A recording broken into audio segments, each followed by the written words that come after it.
میں لکھا ہے کہ آج تم اس کی آواز کو سنو تو اپنے دلوں کو سخت نہ کرو، کیونکہ خدا شکستہ دلوں کو پسند کرتا ہے اور انہیں برکت پر برکت دیتا ہے۔ ہاللیلویہ۔ آئیے کلام مقدس میں سے میرے ساتھ نکالیں پالوس رسول کا رومیو کی کلیسیا کے نام خط، رومیو 8واں باب، اور اس کی 6 آیت سے یوں شروع ہوتا ہے: اور جسمانی نیت موت ہے، مگر روحانی نیت زندگی اور اطمینان ہے۔ اس لیے کہ جسمانی نیت خدا کی دشمنی ہے، کیونکہ نہ تو خدا کی شریعت کے تابع ہے اور نہ ہو سکتی ہے، اور جو جسمانی ہیں وہ خدا کو خوش نہیں کر سکتے۔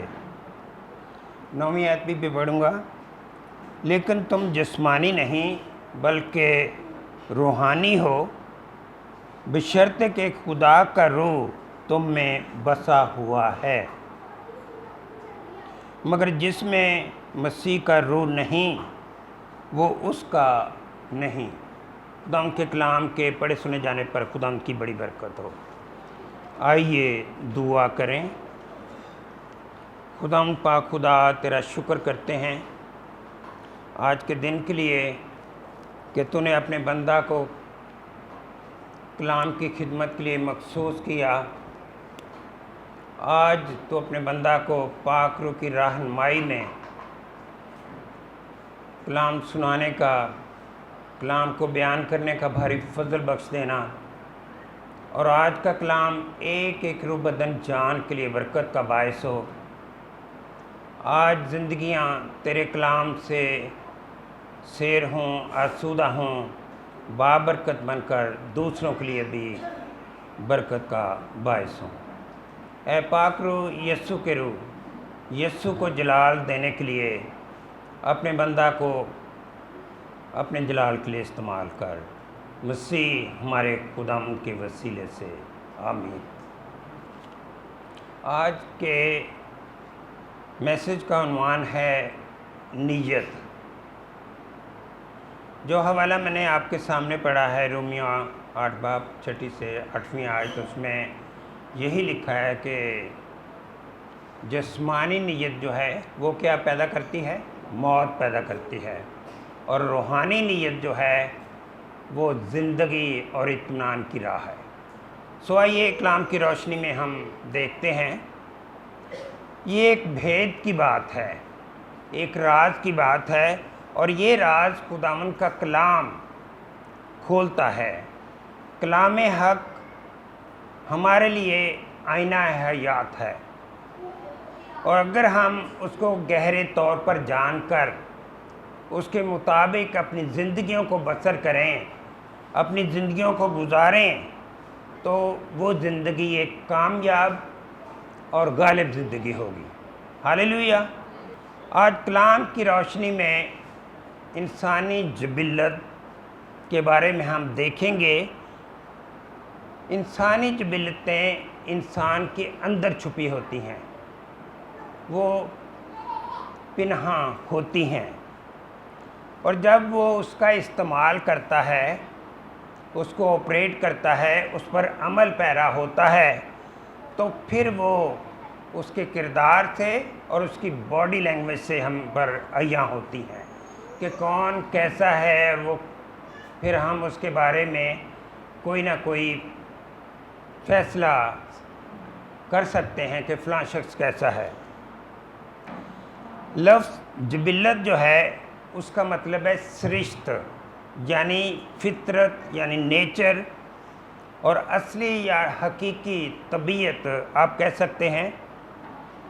اور جبلتیں جو انسان میں کام کرتی ہیں ان میں غصہ ہے، بدی ہے، گناہ ہے، حسد ہے، لڑائی، خوشی، غم، دکھ، درد ہے، اور یہ جب انسان کے اندر پنہاں ہے، لیکن جب اس کی باڈی لینگویج سے ہم دیکھتے ہیں تو تبھی ہم اس کو کہہ سکتے ہیں فلاں بندہ بہت خوش ہے، فلاں بندہ بہت غمگین ہے، فلاں بندے کو بہت غصہ آ جاتا ہے اور غصہ اس کی ناک پہ رہتا ہے۔ یہ سب باتیں ہم کہہ سکتے ہیں۔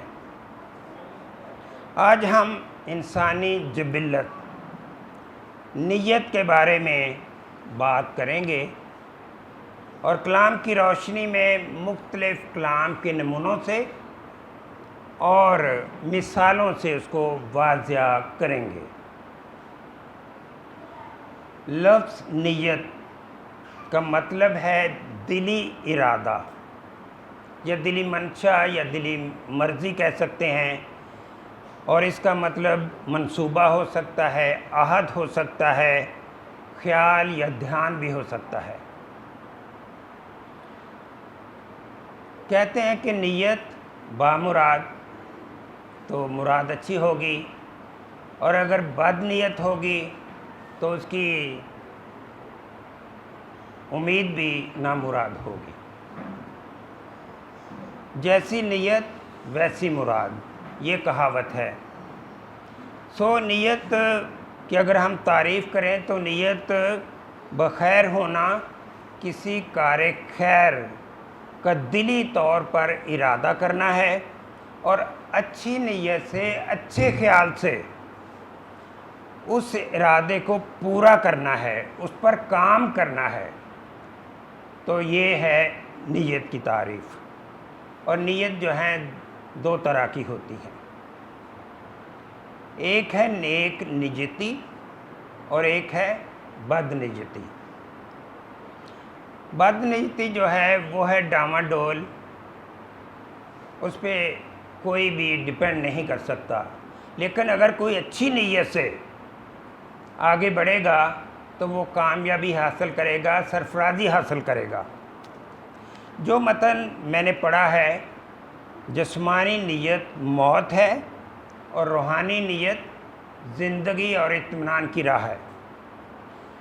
کیوں نہ ہم اس روحانی نیت کو اپنانے کی کوشش کریں، ہم اسی ٹریک کا چناؤ کریں جو کہ زندگی کا راستہ ہے، جو کہ اطمینان کا راستہ ہے، اور وہ ہماری وہی منزل ہونی چاہیے۔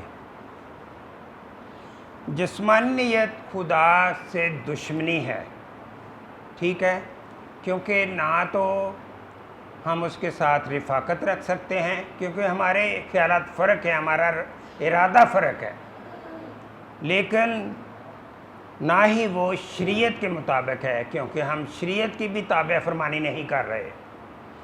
اس لیے ہمیں روحانی نیت کو اپنانے کی ضرورت ہے، اور اس میں پاک روح ہماری رہنمائی کرتا ہے اور ہمیں وہ راہ دکھاتا ہے کہ ہمیں کس راہ پہ چلنا ہے۔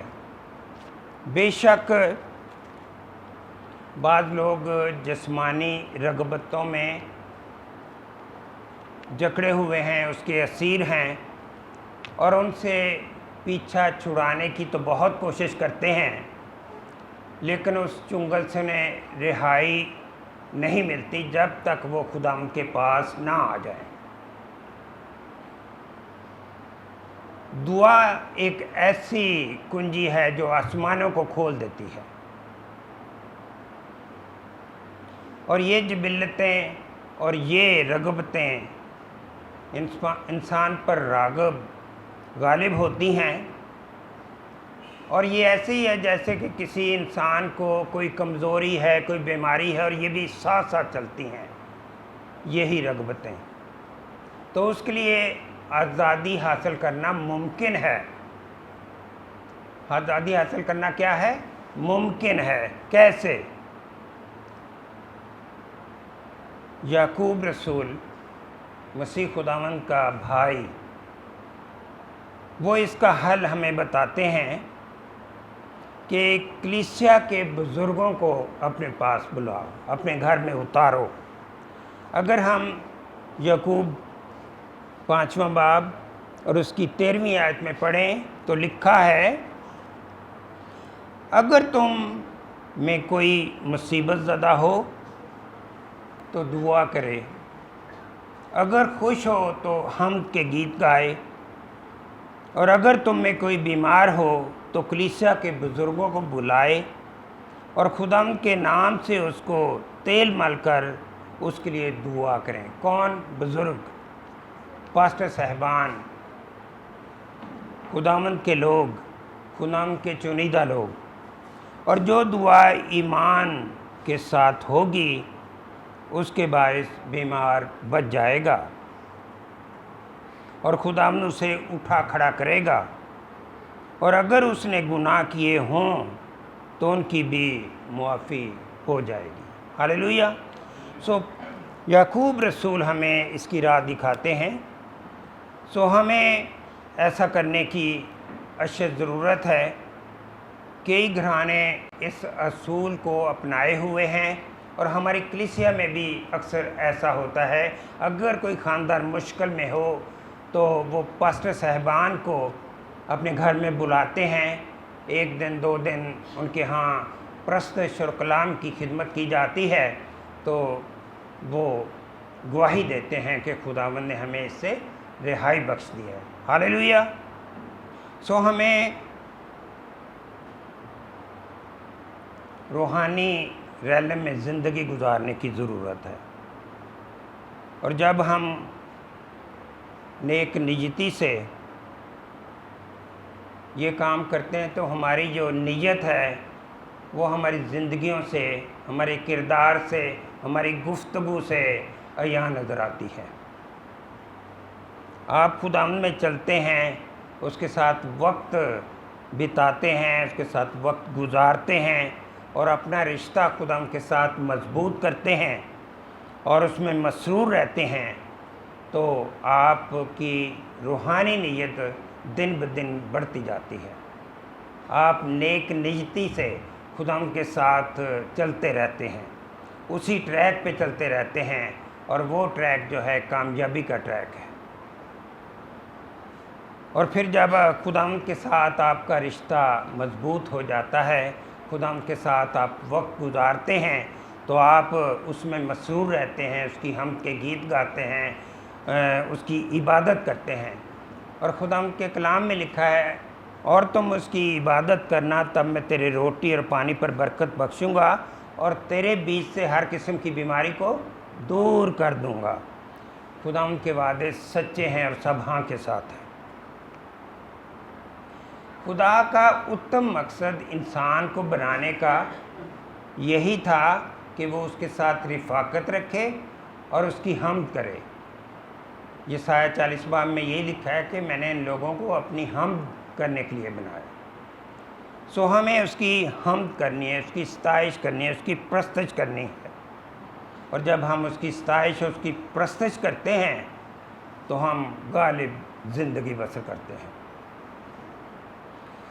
جب بنی اسرائیل ملک مصر سے ملک موعود میں آ گئے، اس زمین پر وہ بسنے لگے، تو بنی اسرائیل میں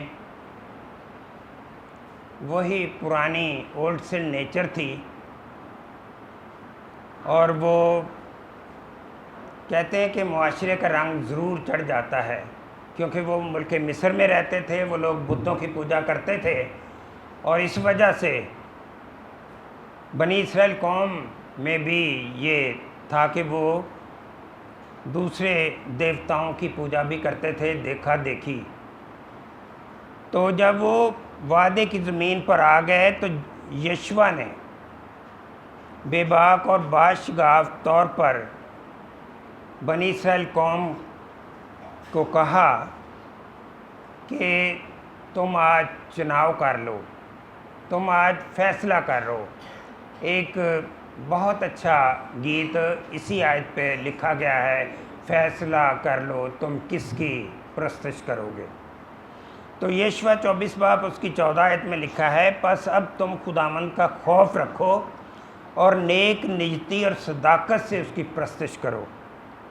پھر اس نے کہا کہ تم چناؤ کرو، ان دیوتاؤں کو اپنے ہاں سے دور کر دو، اور جن کی پرستش تمہارے باپ دادا اس بڑے دریا اور مصر میں کرتے تھے اسے ترک کرو اور خداوند کی پرستش کرو۔ آج تم چناؤ کر لو۔ پھر یشوع نے بڑی گواہی دی اس نے کہا کہ اب رہی میری اور میرے گھرانے کی بات، ہم تو خداوند کی ہی پرستش کریں گے۔ ہاللیلویہ! کیسی دلیری ہے، کیسا اقرار ہے اور کیسی گواہی یشوع نے دی اپنی قوم کے سامنے، بنی اسرائیل قوم کے سامنے، کہ اس نے کہا اب رہی میری اور میرے گھرانے کی بات، ہم تو خداوند کی ہی پرستش کریں گے۔ خداوند ان کو ملک مصر غلامی کے گھر سے اپنے قوت بازو سے نکال لے آیا، 40 سال تک ان کی پرورش کی، غیر اقوام سے جنگوں میں انہیں فتح سے ہمکنار کیا، ان کی حفاظت کرتا رہا، دن کو وہ ابر کے ستون میں اور رات کو آگ کے ستون میں ان کے ساتھ ساتھ رہا اور انہیں ابدی چٹان سے پانی پلاتا رہا، ان کے لیے من برساتا رہا، جسے غیر اقوام من سلوہ کہتے ہیں۔ خداوند ان کے لیے صاحب جنگ ہوتا تھا۔ خداوند کے وسیلے سے غیر اقوام پر یہ رعب تھا، یہ اثر تھا کہ ان کا خدا بڑا زور آور ہے، وہ انہیں اپنے قوت بازو سے، مصر ایک ایسا ملک ہے جہاں سے سویلائزیشن شروع ہوئی، اور مصر کے لوگ یہ دعویٰ کرتے ہیں کہ سویلائزیشن جو ہے ہمارے ملک سے شروع ہوئی۔ تو یہ واقعی ایسا ہے کہ اس وقت علوم کی درسگاہیں جو تھے زیادہ تر مصر میں ہی تھی، دے پیپلز آر سویلائز، تو سویلائزیشن جو ہے واقعی مصر سے شروع ہوئی۔ یعنی کہنے کا یہ مطلب ہے کہ وہاں سے، ان کے زور آور لوگوں سے خداوند ان لوگوں کو نکال کے لے آیا۔ بنی اسرائیل قوم میں یہودا اور بنیامین کے لوگ جو ہیں وہ داؤد کے پاس آئے جب وہ قلعہ میں تھا، تو وہ لوگ اتحاد سے آئے تاکہ یونٹی ہو، رفاقت ہو اور ہم مل کر کام کریں۔ تو داؤد نے ان کا والہانہ استقبال کیا، وارم ویلکم کیا، اور اس بات کو سراہا، اور اس نے کہا کہ یہ بڑی خوش آئند بات ہے کہ ہم صلح کے بند سے بندھے رہیں، کیونکہ اتفاق میں برکت ہے، یونٹی ہیز اسٹرینتھ۔ سو بے شک وہ کوئی گھرانہ ہو، کوئی قوم ہو، کوئی قبیلہ ہو، جب وہ یک دل ہوں گے، یک خیال ہوں گے، متحد ہوں گے تو سب کچھ ممکن ہو جائے گا۔ ادروائز جب ان میں نفاق ہوگا، ان میں نا اتفاقی ہوگی تو کچھ بھی نہیں ہوگا۔ رشتوں کے تعلق سے بھی اگر آپ خاندانوں میں دیکھیں تو اگر خاندان میں آپس میں یک خیال ہے، یکتائی ہے اور یک دل ہوں گے تبھی کام آگے بڑھے گا، ادروائز وہ رک جاتا ہے۔ زبور 133 اس کی پہلی آیت میں لکھا ہے، دیکھو کیسی اچھی اور خوشی کی بات ہے کہ بھائی باہم مل کر رہیں۔ جب داؤد نے دیکھا کہ ان کے ہاں آنے والے اس نیت سے، اس مقصد سے آئے ہیں کہ وہ اتحاد سے رہیں، تو داؤد نے ان کا بڑا والہانہ استقبال کیا۔ پہلی تواریخ 12واں باب اور اس کی 17ویں آیت میں لکھا ہے، تب داؤد ان کے استقبال کو نکلا اور ان سے کہنے لگا، اگر تم نیک نیتی، کس طرح؟ نیک نیتی سے میری مدد کے لیے میرے پاس آئے ہو تو میرا دل تم سے ملا رہے گا، پر اگر مجھے میرے دشمنوں کے ہاتھ میں پکڑوانے آئے ہو، حالانکہ میرا ہاتھ ظلم سے پاک ہے، تو ہمارے باپ دادا کا خدا یہ دیکھے اور تم کو ملامت کرے۔ تب وہ جو لوگ آئے تھے ان میں